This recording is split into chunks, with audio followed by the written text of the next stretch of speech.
주간 잘 지내셨습니까? 오늘은 설교 제목을 정하는데 좀 힘들었습니다. 원래는 설교 제목을 기생충이라고 하려고 했는데 너무 이상하잖아요, 설교 제목이. 그래서 어떻게 할까 고민하는데 사모도 그건 좀 너무한 것 같대요. 그래서 고민하다가 갈아타는 것, 심도임령이라고 이렇게 제목을 정했습니다. 여러분, 기생충이 뭔지 아시죠?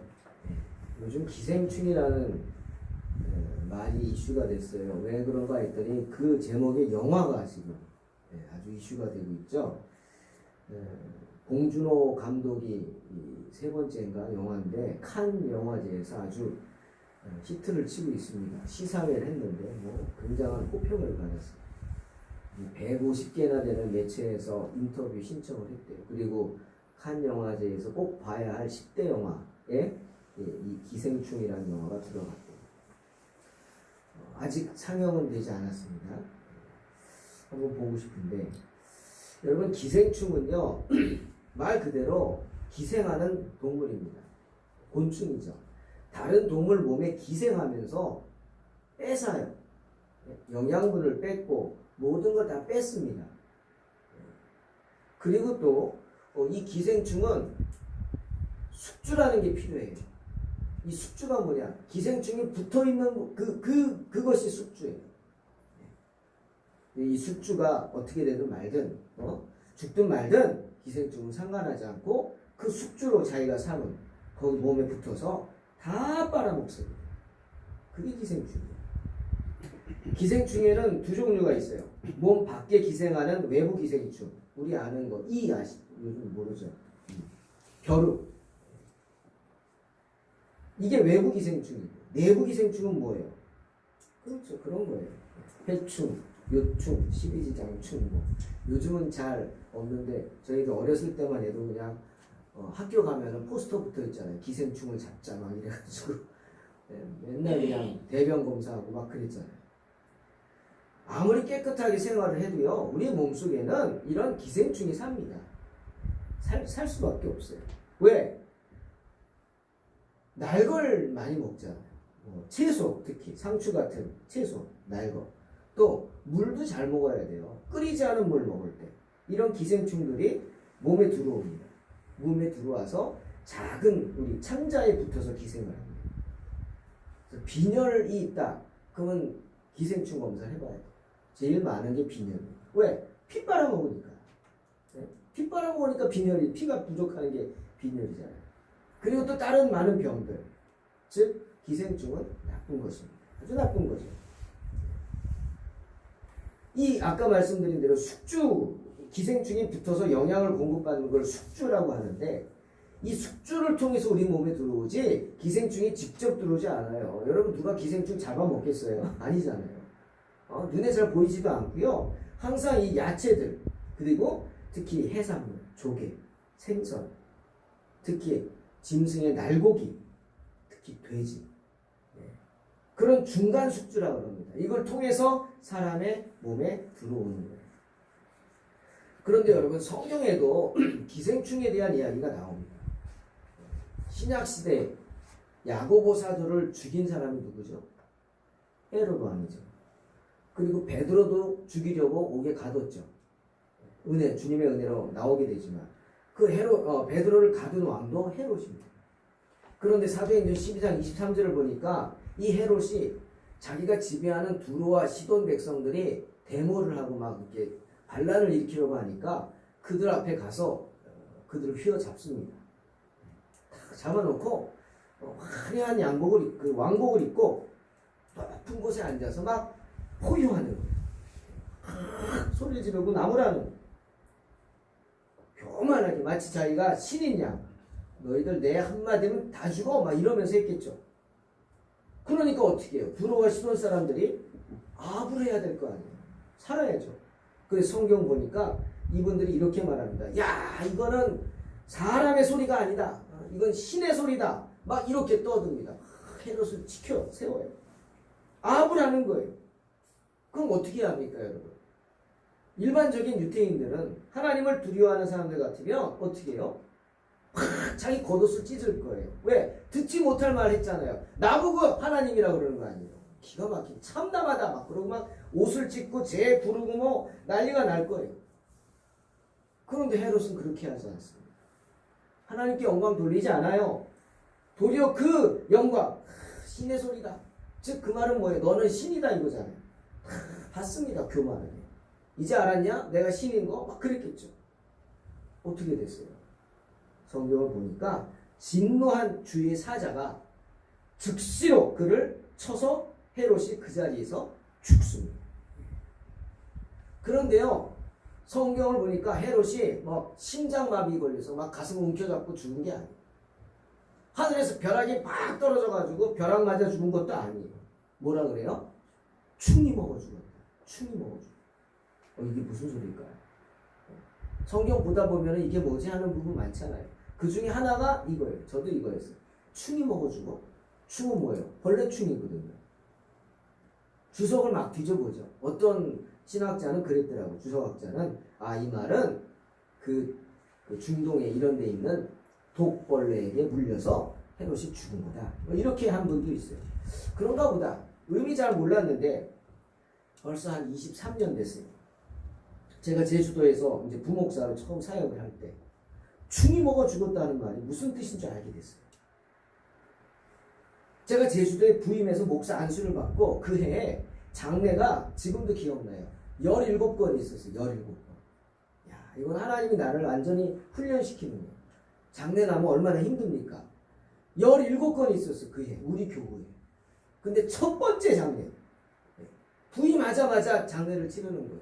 그러니까 나는 돌아가신 분을 몰라요. 만나보지도 못한 거예요.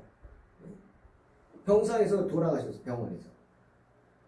궁금하잖아요. 어떻게 권사님인데 어떻게 돌아가셨냐고. 그랬더니 거기 분들이 이렇게 말하는 거예요. 네, 목사님 충이 먹어 죽었습니다. 그러는 거예요. 어디서 많이 들어본 말이죠. 충이 먹어 죽었다. 무슨 소리냐고 물어봤죠. 그랬더니 제주도에 가면 물회라는 게 있습니다. 물회. 물회 뭔지 아시죠? 싱싱한 생선을 이렇게 생선살을 이렇게 발라내가지고 냉국을 하는 거예요. 오이도 넣고 그래가지고 시원하게 냉국처럼 만들어 먹어요. 뭐 제주도만 있는 거 아니에요. 해변가에 대부분 있잖아요. 동해안 가면 뭐 있어요? 오징어 물회 뭐 이런 거 많잖아요.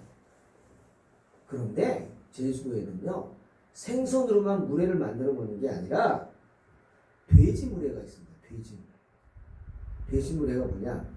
조금 끔찍할 거예요. 새끼 돼지나 엄마 뱃속에서 사산한 돼지 이거 꺼내다가 그대로 살을 이겨가지고 물회를 만들어 먹는 거예요. 영양식이라. 지금은 없습니다. 지금은 없어요. 가이드한테 물어봤더니 예전에 있었는데 그거 벌써 없어져서 이제 그런 거 없다. 왜? 위생적인 문제가 되는 거예요. 근데 이분이 그 물회를 잘 드신 거예요. 평소에. 돼지는 뭐가 많아요? 충이 많잖아요. 충. 그러면 어떻게 됐겠어요? 그 충이 몸에 들어가서 살을 파고들어 머리를 파고들어 골수를 파고든 거예요. 그래가지고 돌아가신 거예요. 즉 뇌를 다 깎아먹은 거예요. 벌레가. 그래서 돌아가셨어요. 충이 먹어 죽었다. 그러더라고요. 헤롯이 날고기를 좋아했구나. 그래서 충이 먹어 죽었구나. 충이 뭡니까? 기생충이거든요. 이렇게 눈에 보이지 않는 기생충은 무서운 겁니다. 그 날거 함부로 먹으면 안 되는 거죠. 그런데 여러분 그런 기생충은요 혼자서 살 수 없어요. 어딘가에 붙어서 살아야 돼. 뭔가에 붙어서 살아야 돼. 거머리처럼 붙어가지고 피를 빨아먹고 삽니다. 아마 이 기생충이라는 영화 어떤 건지 잘 모르지만 텔레비에서 잠깐 이렇게 스토리를 앞부분만 결론 부분은 안 하고요. 보니까 이제 왜 지금 우리 세태가 상류층과 하류층이 완전히 막 구분이 막 돼 있잖아요. 지금 갈수록 예전에는 개천에서 뭐가 났죠? 욕 났죠. 지금은 개천에서 뭐가 납니까? 욕 나요? 못 납니다. 욕은 있는 자들은 가운데 욕이 나는 거예요. 이제는 그런 얘기는 옛날 얘기예요. 완전히 구분이 된 거예요. 그 이야기를 하는 거예요. 그래서 이 하류층에서 좀 힘들게 살지만 아주 영특한 주인공이 어떻게 하든지 이 상류층에 붙어가지고, 약간 어리숙한 상류층도 있나 봐요. 거기 붙어가지고 빌붙어서 살려고 하는, 살아가는, 어떻게 하겠어요? 붙어가지고 피를 쩍쩍 잘 빨아먹겠죠. 그렇게 살아가는 모습을 내용으로 담은 것 같다, 이렇게 느껴집니다. 그런데 여러분 아세요? 나는 비둥비둥 사진 찌겠죠. 붙어서 다 빨아먹으니까. 숙주는 점점 약해지겠죠. 결국 어떻게 됩니까? 기생충 때문에 숙주는 시름시름 앓다가 죽습니다.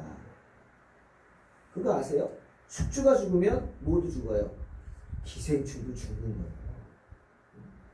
그걸 아셔요. 나는 영원할 것 같죠? 아니, 죽는 거예요. 헤롯이 죽었어요. 헤롯 안에 있던 기생충 어떻게 됐어요?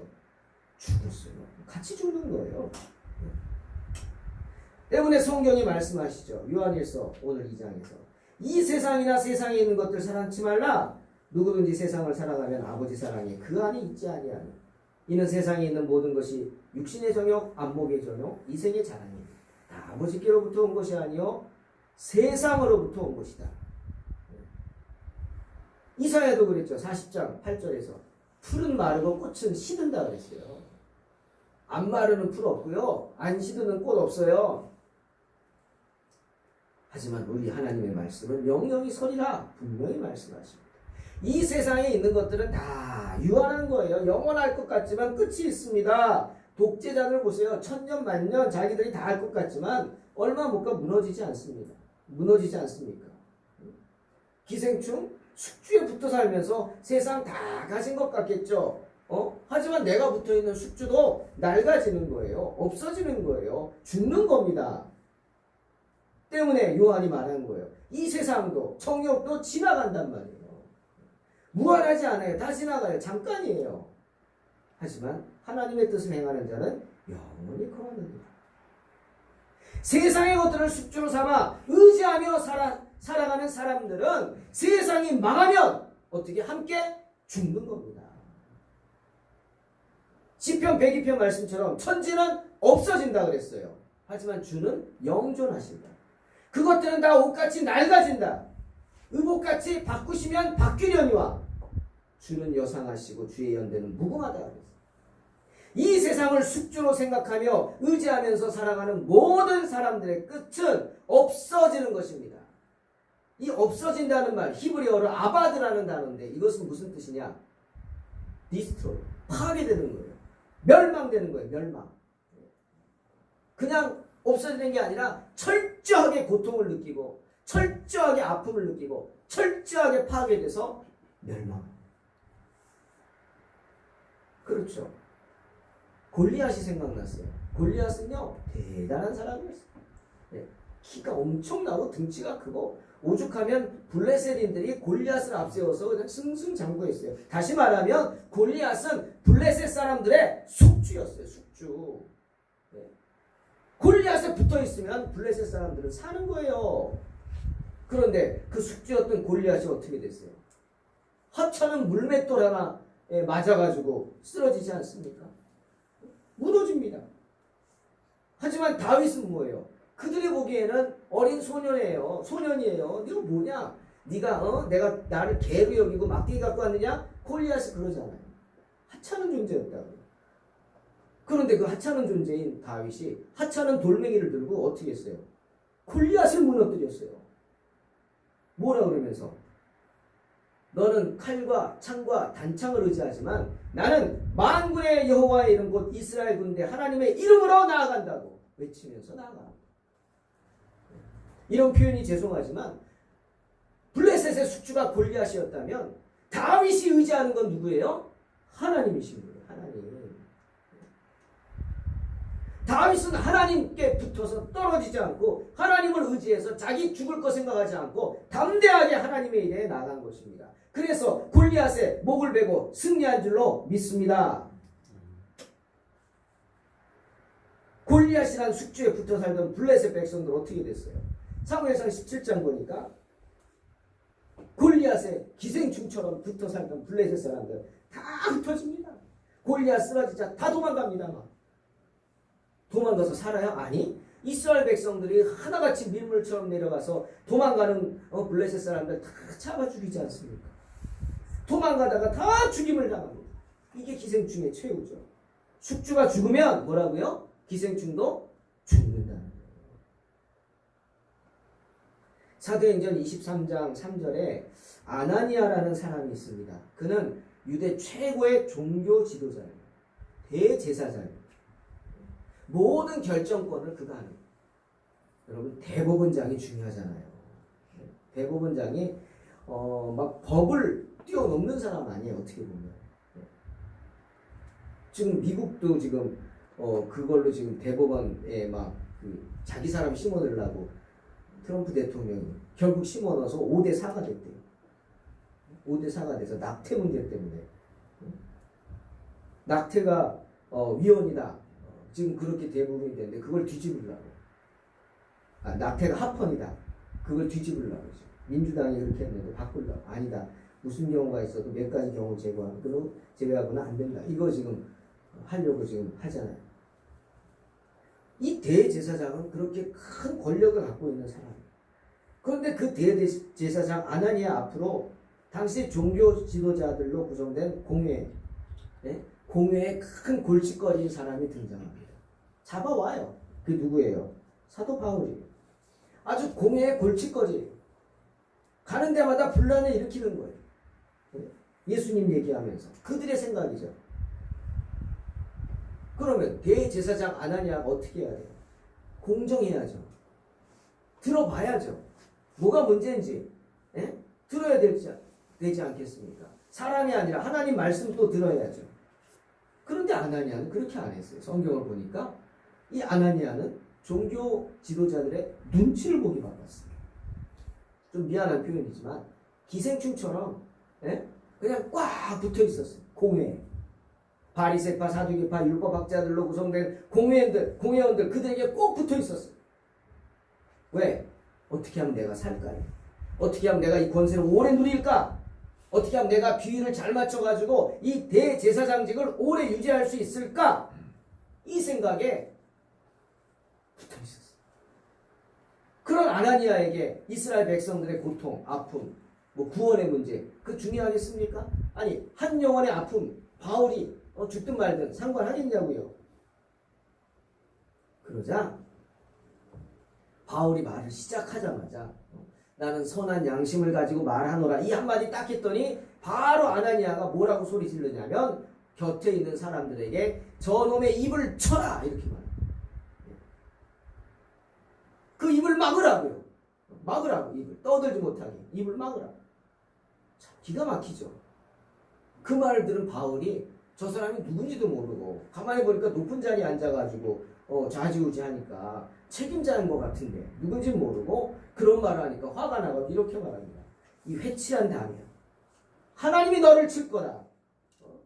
네가 나를 율법대로 판단한다고 앉아가지고 율법을 어기고 나를 치라고 하느냐? 그렇죠. 들어보지도 않고 하고 그를 책망하는 것을 보게 됩니다. 아나니아는 그런 사람이었어요.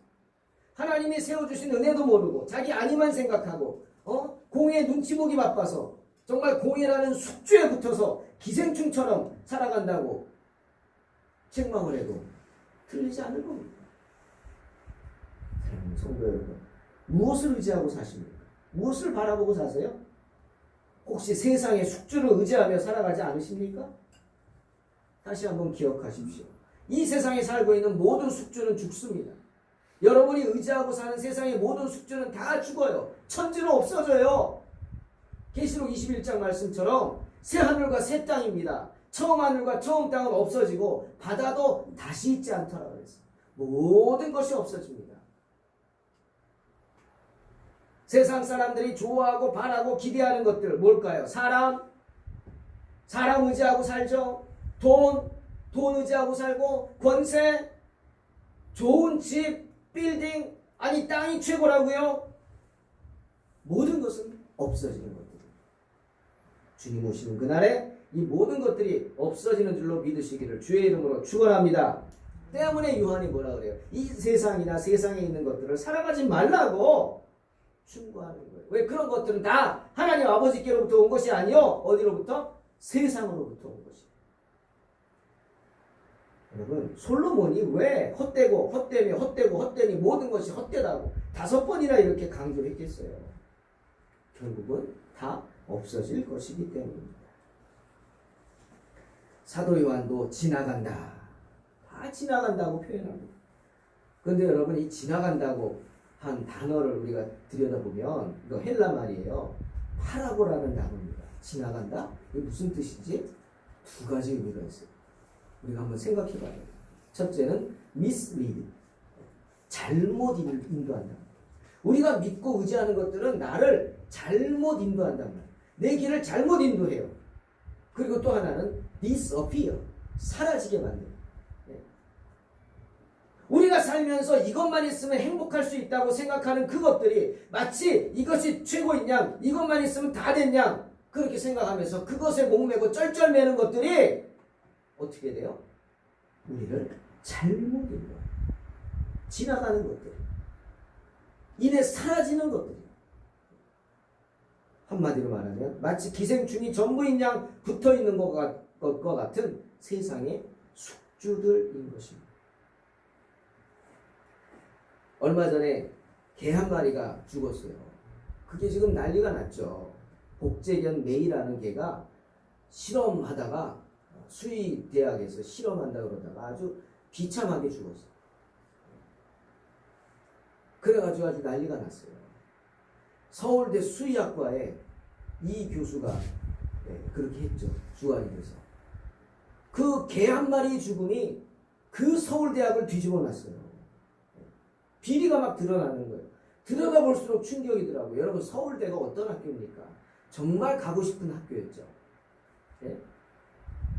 전교에서 1등 해도요, 갈까 말까한 학교예요. 정말 공부 잘하는 학교에서는 가지만 그렇지 않은 데서는요, 전교 1, 2등 해도 못 가요, 서울대. 그만큼 아주 어렵게 들어가는 대단한 학교입니다. 그 학교 들어가려고 학생들이 얼마나 공부를 하겠어요. 수많은 시간을 잠도 못 자고 먹지도 못하고 노는 건 뭐 놀긴 뭘 놀아요. 그냥 공부에 매달려서 그렇게 애를 쓰는, 그래야 들어갈까 말까한 학교입니다. 근데 그런 신성한 상아탑이 뭔가 비리로 얼룩져 있는 게 이번에 드러났어요. 그렇게 들어가기 어려운 서울대를 그 이 교수의 아들은 쉽게 들어갔어요. 기가 막히죠. 어떻게 들어갔나? 고등학생 때 자기 논문에 공동저자로 이름을 넣었어요. 고등학생이. 야, 어쩜 이럴 수 있을까 생각을 했어요. 그리고 이제 편입을 하잖아요. 편입했대요. 편입 과정에서 청탁을 했어요. 편입 면접관이나 시험 보는 교수들한테, 야, 너 왜? 자기 밑에 사람들이니까. 또 자기 조카가 2명이 있는데 수의대학원에 다 입학시켰어요. 시험 봐야 되잖아요. 시험 문제 누가 냈어요? 자기가 냈어요. 자기가 내가지고 조카들 입학시켰어요. 여러분, 이건 단순한 비리가 아니고요. 저는 범죄라고 생각합니다. 큰 범죄죠. 또 얼마 전에 어떤 여고의 교무부장이 아빠가 자기 쌍둥이 딸들에게 시험 문제 유출시켰죠. 여러분 잘 아시죠? 그래가지고 얘네가요, 공부를 조금 적당히 잘했으면 이럴 정도까지 아닌데요. 한 명은요, 60명이면 50등 했대요. 쉽게 말하면. 네? 그리고 한 명은 60명이면 한 20, 30등 했고. 그런데 어느 날 갑자기 얘네가 문과에서 1등, 이과에서 1등 한 거예요. 네? 아버지가 머리를 잘 썼어요. 야, 1등 해야 되니까 넌 문과하고 넌 이과 가라. 그런 거 같아. 그래서 아버지 뜻대로 됐어요. 유출한 거죠, 시험지를. 그런데 아니라고 부인합니다. 이 쌍둥이 딸들이 극구 부인하는 거예요. 고등학생이면 알만하지 않습니까? 그런데 잘못한 것을 알고 시인하고 잘못했다고 하고 새로운 삶을 살아야 되는데 계속 아니라고 부인하는 거예요. 왜? 아버지가 숙주이기 때문에. 숙주에서 떨어져 나가면 나는 죽는다 생각하겠죠. 하지만 법원에서는 어떻게 했어요? 아주 이례적인 판정을 했습니다. 교육 신뢰를 저하했다 이유로 그 아버지 교무부장에게요 실형을 선고했어요. 3년 6개월 중형이죠. 네? 숙주가 그렇게 나가 떨어졌어요. 그럼 붙어 살던 두 딸은 어떻게 됐을까? 학교에서 퇴학당했어요. 아마도 이 교수는 개 한 마리라고 우습게 여겼던 것 같아요. 개 한 마리 쯤이야 뭐. 그런데 그게 아니었어요. 아마 이 교수에게도 똑같이 중형이 선고될 것이다 이렇게 말하고 있습니다. 참 기가 막히죠? 그 비리를 아는데 다른 교수들이 아무 말도 하지 못했어요. 예? 청탁을 받은 교수도요 말도 안 된다고 지금이 어떤 때인데 그런 부탁을 하냐고 라고 하지 못했어요. 시험을 감독하는 교수도요 이 교수의 말을 거부하지 못했대요. 입학을 관여하는 교수도요 불법이기 때문에 이거 학교에 신고해야 함에도 불구하고 알면서도 신고하지 않은 게 아니라 못했대요. 왜? 그 부정을 저지른 이 교수가 뭐예요? 숙주였기 때문에. 숙주. 그 사람의 한마디에 자기들의 자리가 왔다 갔다 하고 할 수가 있기 때문에 영향력이 크기 때문에 그 사람의 영향력을 벗어나서는 학교에서 살 수 없기 때문에 숙주인 이 교수 말에 토를 못합니다. 하지만 여러분 숙주가 죽으면 기생충도 어떻게 된다고요? 죽는 거죠. 이제 이 교수 비리가 터져서 이제 구속되고 그러면 지금까지 그와 관계돼서 숙주에 붙어있던 그를 숙주로 생각하고 붙어 살던 인생들도 조만간 어떻게 돼요? 끝장이 나는 겁니다. 그들뿐입니까? 주님께서 이 땅에 재림하시면 세상에 있는 모든 숙주들이 끝장날 것입니다. 주님을 의지하는 사람들만 살게 되는 줄로 믿습니다. 왜? 이 세상도 그 정욕도 지나가되 오직 하나님의 뜻을 행하는 이가 영원히 거하기 때문입니다. 사랑하는 성도 여러분, 제가 설교 준비를 하는데 금송아지가 생각이 났어요. 그렇구나. 여러분 이스라엘 백성들이 금송아지를 만들었죠. 어떻게 보면 아론이 만들었지만 모세가 시내산으로 이스라엘 백성들에게 줄 율법을 영의 양식을 얻기 위해서 10계명 얻기 위해 올라갔는데요.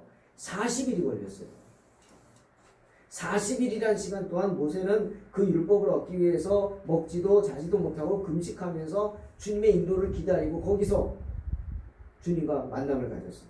그런데 그 40일을 기다리지 못하고 이스라엘 백성들이 난리가 났어요. 출애굽기 32장 1절을 보니까 뭐하고 있어요? 숙주를 찾고 있었어요. 숙주. 왜? 지금까지 그들의 숙주는 뭐였어요? 애굽이었거든요. 애굽에 붙어 살았거든요. 애굽에서 모든 것이 자유는 없지만 먹고 사는데 문제는 없었거든요. 그들의 말처럼 마늘도 먹고 파도 먹고 수박도 먹고 오이도 먹고 참외도 먹고 마음대로 먹고 살았거든요. 애굽의 숙주가 애굽이었으니까. 그런데 그 애굽의 숙주를 버렸어요. 그리고 모세를 쫓았어요. 모세가 다 줄 줄 알았어요. 실제로 모세가 줬어요. 광야에서 물이 터지게 하고 만나가 내리게 하고 메추라기를 먹게 하고 고기가 먹고 싶다고 할 때. 그런데 그 모세가 어떻게? 40일 동안 연락이 없어요. 그러니 이스라엘 백성들이 어떻게 해요? 우리를 위해서 우리를 인도할 신을 만들어내라고 성경 말씀대로 아론을 닥달하는 거예요. 새로운 숙주를 달라는 겁니다. 그들에겐 여호와 하나님이 자신들이 필요한 것을 마음껏 빨아먹을 숙주에 불과했던 거 아닐까요? 그래서 만든 게 뭐예요? 아론이 하도 그러니까 그래 그럼 너희와 너희 자녀들 금고리를 빼갖고 와라. 귀고리를 걷어가지고 만든 게 금송아지입니다. 근데 여러분 이스라엘 백성들이요 하나님을 버리고 금송아지를 섬긴 게 아닙니다. 성경을 자세히 보십시오. 아론이 뭐라 그럽니까? 금송아지를 2개 만들어 놓고 봐라. 이스라엘 백성들아 봐라. 이 금송아지가 너희를 애굽 땅에서 인도하여 낸 너희의 신이로다 라고 말합니다. 그리고 실제로 이스라엘 백성들이 그 금송아지에다가 번제와 화목제를 드리잖아요. 누구한테만 하는 거? 하나님께 하는 거죠. 이스라엘 백성들은요, 금송아지를 섬긴 게 아니라 하나님을 금송아지로 여긴 거예요. 송아지가 중요한 게 아니에요. 그것이 두꺼비가 될 수도 있는 거예요. 금두꺼비가 될 수도 있는 거고요. 금으로 만든 돼지가 될 수 있어요. 그게 중요한 거 아니야, 그 사람들은. 그들에게 뭐가 중요해요? 그저 내가 원하는 거 해줄 수 있고, 먹고 싶을 때 먹을 수 있고, 마시고 싶을 때 마실 수 있게 해주는 그런 신이면 된다는 거지. 자기들의 욕구를 채워주는 그런 숙주와 같은 신이면 된다는 거지. 여호와 하나님의 말씀 따라서 금식을 하고 고난을 당하고 십자가를 지고 필요 없다. 저는 이 말씀을 보면서 다시 한번 두려운 생각이 들었어요. 야, 우리도 신앙을 바로 하지 않으면 우리도 이스라엘 백성하고 다를 게 뭐가 있냐. 하나님을 숙주처럼 생각하는 그런 신앙생활을 할 수밖에 없잖아요. 우리는 그렇죠. 특히 한국 사람들. 그게 무슨 신앙이에요? 하나님 살아계시죠? 나에게 살아계시면 이거 해주세요. 좋은 것만 주시고요. 기쁜 일만 주세요. 하나님이 살아계신데 왜 나에게 이런 재난이 있고 고난이 있습니까? 살아계신 게 맞나요? 이게 뭐예요? 기복신앙이에요. 기복신앙. 우리 한국 사람들 가운데 많은 신앙이 기복신앙 아닙니까? 옛날부터 우리 어머니들이 연세들분들이 하늘에 달 보고 공양주 떠놓고 비나이다 왜 빕니까? 잘 되길 비는 거죠. 고난 있어 보세요. 바꾸죠. 딴 거에 갖다 비나이다 하겠죠. 이게 기복입니다. 이스라엘 백성들이 금송아지를 그렇게 섬긴 것처럼 우리도 신앙생활 잘 하지 않으면, 바로 하지 않으면 하나님이 우리에게 또한 숙주에 지나지 않는 죄를 짓게 된단 말이죠. 그럼 뭐예요? 저나 여러분은 그런 숙주에 빌붙어 사는 뭐예요? 고백하고 싶지 않지만 기생충. 사랑하는 성도 여러분, 지하철을 타고 이렇게 가다 보면요, 이런 안내 방송이 나와요. 손님 여러분, 이곳은 신도림역입니다. 홍대로 가실 분들은 이곳에서 내려 2호선 열차로 갈아타시기 바랍니다. 이 열차는 서울역으로 가는 열차입니다. 많이 들어보셨죠? 네. 지금 타고 가는 이 열차가 가는 목적지와 다른 곳으로 가는 사람은 빨리 내리라는 겁니다. 그래서 열차를 바꿔 타라는 거예요. 빨리 바꿔 타야죠. 왜 지체와서 열렸다가 닫히는데 그냥 가만히 있으면 나는 어떻게 돼? 잘못된 곳으로 가는 거예요. 사랑하는 성도 여러분, 지금 이 설교를 듣는 여러분이 바로 지금 갈아탈 수 있는 역, 신도림역에 와 있는 거예요. 잘못 탔어요? 빨리 내려서 바꿔 타시기 바랍니다. 주님을 세상의 숙주의 하나로 생각하면서 이 차에 오르셨다면 신의 산 이스라엘 백성들처럼 주님을 내가 살기 위해 매달려야 하는 숙주의 하나로 생각한다면 어떻게 해요? 지금이 기회입니다. 마지막 기회가 될 수가 있어요. 빨리 내려서 마음을 새롭게 함으로 바꿔 타시기를 주의 이름으로 축원합니다. 갈아타시기 바랍니다. 그렇지 않으면 어떻게? 지옥으로 떨어질 수 있기 때문에. 우리 주님은 세상 사람들이 생각하는 그런 숙주가 아닙니다. 신의 산 이스라엘 백성들이 원하는 세상의 숙주, 그런 금송아지가 아닙니다. 금두꺼비가 아닙니다. 여러분이 숙주의 입장이 되고 싶시오. 주고 싶습니까? 내가 주는 겁니까? 빼앗기는 거죠. 예? 기생충들이 붙어가지고 빼앗아 먹는 거 아닙니까? 빨아먹는 거 아닙니까? 하지만 주님은 다르십니다. 내가 빨아먹어야 주님분이 아니잖아요. 우리 주님은. 내가 붙어있을 힘이 없어서 떨어져 나가려고 할 때도 주님은 나를 붙잡아 주십니다. 할렐루야. 그게 주님이십니다. 붙잡아 주실 뿐 아니라 값없이 달라고 하기 전에 주시는 분이 바로 우리 주님이십니다. 수고하고 무거운 짐 진 자들아 다 내게로 오라 내가 너희를 쉬게 하리라 말씀하시지 않습니까? 이 땅에 사는 우리 모두가 다 주님의 이사야 55장 1절에서 너희 목마른 자들아 물로 나오라 돈 없는 자도 오라 너희는 와서 사 먹되 돈 없이 값 없이 와서 포도주와 젖을 사라 말씀하시지 않습니까? 주님은 우리가 빼앗아야 주시는 분이 절대로 아니십니다. 주님은 숙주가 아니라고요. 물론 달라고 하라고 합니다. 구하라고 합니다. 하지만 주님은 이렇게 말씀하세요. 무엇을 먹을까 무엇을 마실까 고민하지 말라. 이 모든 것이 너희에게 있어야 할 줄 우리 주님이 다 천부께서 아시느니라. 마태복음 6장 32절에 분명히 말씀. 주님은 아시는 거예요. 우리가 먹어야 살고 마셔야 사는 거 아시는 거예요. 먹고 마셔야만 살 수 있는 존재인 거 아세요? 왜? 주님이 그렇게 만드셨으니까. 그렇게 만드신 분이 그 필요를 채워주지 않겠습니까? 단지 내가 욕심 부리는 거죠. 더 좋은 것 먹고 더 좋은 것 마시고 그 욕심에 우리를 죄짓게 만드는 것일 뿐이죠. 요한복음 14장 1절 너희는 마음에 근심하지 말라 하나님을 믿으니 또 나를 믿으라 말씀하십니다. 베드로전서 5장 7절 너희 염려를 다 주께 맡겨버리라 이는 저가 너희를 권고하십니다. 여러분 권고한다는 게 뭔지 아십니까? 다 알아서 해주신다는 거예요. 할렐루야. 다 알아서 해주신다는 거예요. 권고한다는 게. 내가 무엇을 구해야 할지 모를 때 하나님은 다 알아서 해주십니다. 나는 나의 욕심을 구하고 나의 욕망을 구하겠죠. 하지만 그 욕망의 끝은 뭡니까? 욕망의 끝은 아시잖아요. 그러니 주님이 제어하시고 못하게 하시고 더 좋고 더 선한 걸로 인도하시고. 사랑하는 성도 여러분, 우리는 오늘 갈아탈 수 있는 역인 신도림역에 서 있습니다. 잘못된 방향으로 가시는 분이 있습니까? 홍대로 가야 되는데 서울역 가는 분 계셔요? 빨리 내려서 갈아타시기 바랍니다.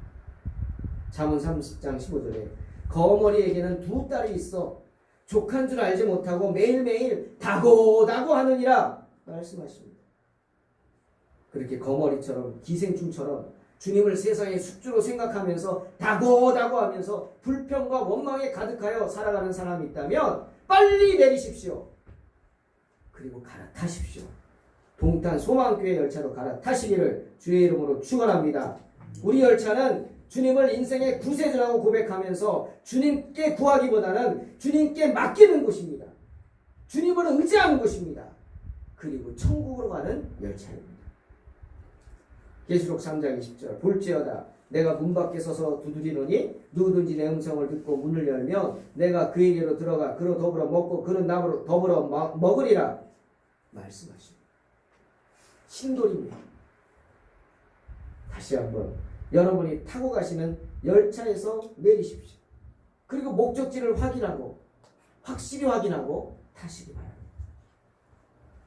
이 기차는 예수님을 나의 주, 나의 하나님으로 섬기며 나의 모든 것을 주님께 믿고 나아가는 동탄 소망교회 열차입니다. 나를 사랑하는 자들이 나의 사랑을 입으며 나를 간절히 찾는 자가 나를 만날 것이니라 말씀하십니다. 인생의 목적지를 세상이 아닌 천국으로 맞추고 천국 소망과 함께 주님을 더욱 사랑하고 의지함으로 승리하시기를 주의 이름으로 축원합니다. 기도하겠습니다. 하나님 감사합니다. 부족한 저희들을 붙잡아 주시고 우리가 무엇을 구해야 할 것을 알기 전에 우리에게 필요한 것으로 채워주시는 분인 줄로 믿습니다. 은혜를 내려주시옵고 생각을 바꾸게 하시고 우리의 목적지가 분명하게 하시며 주님을 향한 우리의 소망이 분명할 수 있도록 축복하여 주시옵소서. 세상을 의지하지 말라 하셨고요. 세상을 바라보지 말라 하셨습니다. 정말 많은 사람들이 세상에 있는 것들을 숙주로 삼아 그것이 끝인지도 모르고 살아갑니다. 그런 어리석은 인생들 불쌍히 여기게 하시고 우리는 그런 자들을 전도하여서 그런 분들에게 전도하여서 소망을 주는 복된 성도들이 되게 하여 주시옵소서. 우리 동탄 소망교회는 주님을 구주로 믿고 주님께 구하는 것이 아니라 주님의 뜻에 순종하며 주님이 인도하시는 대로 나아가는 그런 믿음의 공동체인 줄로 믿습니다. 오직 오직 이런 믿음으로 승리하게 도와주시옵소서. 예수님의 이름으로 기도하옵나이다.